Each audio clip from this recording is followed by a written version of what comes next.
Before we begin, I want to tell you something simple but important. Every single skill you have ever learned in your life, walking, reading, riding a bicycle, it started the exact same way, with a question. How do I do this? And here's the thing about questions. They take courage. Asking a question means admitting you don't know something yet.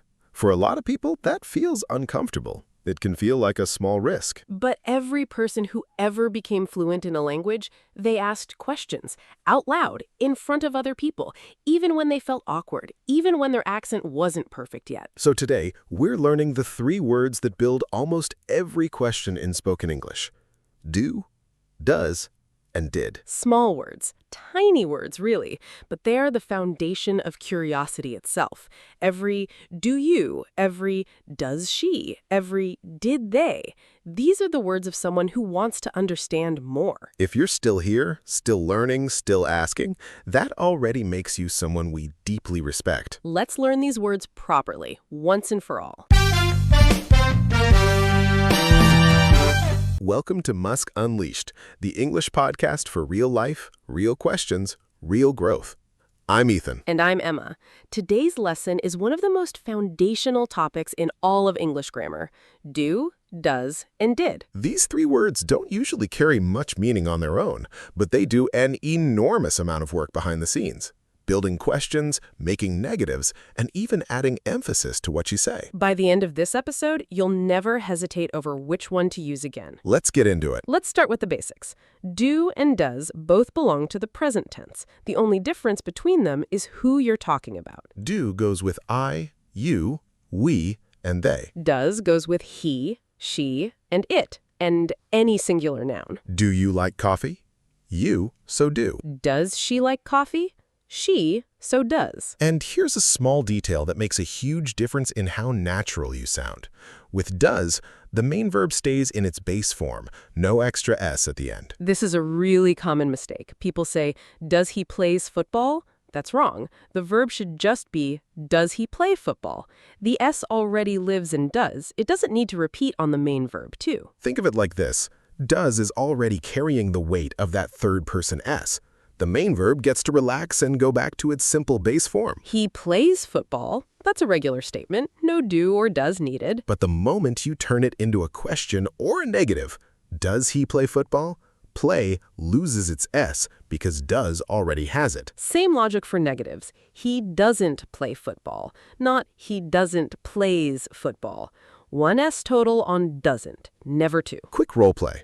2 friends talking about a new coworker. Do you know the new guy in marketing? A little. Does he sit near you? Yes, right next to me. Do you want me to introduce you? Sure, that'd be great. Does he seem friendly? Definitely. He doesn't talk much, but he's really kind. Back to host. Notice how naturally do and does moved through that whole conversation. Questions, a negative, all flowing smoothly.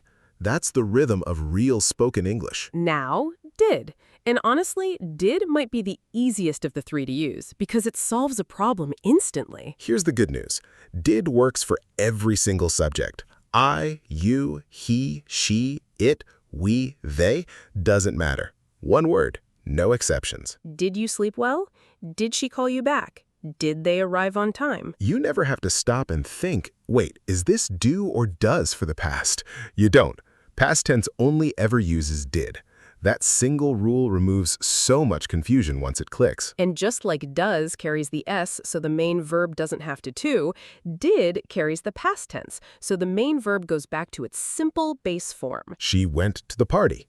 That's a regular past statement. But did she go to the party? Notice went becomes go. The past tense moves on to did, and the main verb relaxes back to base form. This trips up a lot of learners, saying, did she went? That's incorrect. Once did appears, the main verb always returns to its simplest form. Did she go? Correct. Same with negatives. I didn't went. Incorrect. I didn't go. Correct. Didn't already holds the past tense. The verb itself doesn't need to change again. One more beautiful thing about did is it's often the great equalizer in conversations about the past.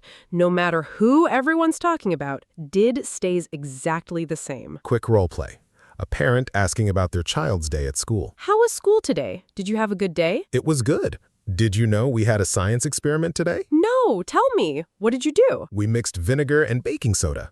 It didn't explode, but it was really fizzy. Laughing. Back to host. Did appeared 4 times in that short exchange, and every single time it stayed exactly the same. That consistency is what makes did so reliable once you get comfortable with it. Now here's a use of do, does, and did that most textbooks barely mention, but native speakers use constantly. Emphasis. Normally, we don't use do in a positive statement. I like this song. No do needed there. But when you really want to stress something, to show strong feeling, sincerity, or to correct a misunderstanding, you bring do back in and you say it with extra stress in your voice. I do like this song. That extra do adds real emphasis. It almost answers an unspoken doubt, like someone thought you didn't like it. She does care about this project. Maybe someone implied she doesn't. This sentence pushes back, gently but clearly. He did finish the report, I promise. Maybe someone doubted him.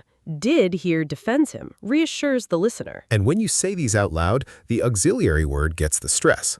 Listen to the difference. I like this song. Calm, simple, normal statement. I do like this song, said with real conviction, with heart behind it. That tiny shift, adding emphasis with do, does, or did, is one of those details that instantly makes spoken English sound more alive, more human, more real. Quick example. Someone doubts a friend's effort. Honestly, it feels like nobody noticed how much work I put into this. I do notice. I really do. You worked so hard on this, and it shows. That's the heart of emphatic do. Not just grammar, reassurance, connection, making sure someone feels seen. Let's quickly cover what questions. Questions starting with what, where, when, why, how. The pattern stays the same. What word, then do, does, did, then the subject, then the base verb. What do you want for dinner? Where does she live? Why did they leave early? How did you learn English so quickly? One important exception, if who is actually the subject of the sentence. You don't need do, does, or did at all. Who wants to come with me? Not who does want to come with me. Who is doing the action here, so no extra auxiliary is needed. But compare that to who do you want to come with? Here, you is the subject and who is the object, so now do is needed. That distinction takes a little getting used to, but once you notice it, it becomes automatic. Common mistakes. Quick fire round. Mistake 1. Does he plays tennis? Wrong. Does he play tennis? The base form only. Mistake 2. Did she went home? Wrong. Did she go home? Base form again. Mistake 3. Using do with the verb to be. Do you are happy? Wrong. To be doesn't need do. Are you happy is already correct on its own. Mistake 4. Using do with modal verbs like can, must, or should. Do you can swim? Wrong. Can you swim? Modals already function like their own auxiliary. They don't need do added on top. 4 small fixes and your questions and negatives instantly sound cleaner, more natural, more confident. All right, quick recap before we close. Do, present tense, with I, you, we, and they. Does, present tense, with he, she, and it. Did, past tense. Every subject, no exceptions. And remember, once do, does, or did enters a sentence, the main verb always goes back to its simplest base form. So before we go, I keep thinking about how we started today. Questions take courage. And every time you've asked a question in English, even a small one, even an imperfect one, you are practicing something much bigger than grammar. You are practicing curiosity, bravery, growth. So here's your challenge today. Comment below with one real question you've wanted to ask in English but felt unsure about.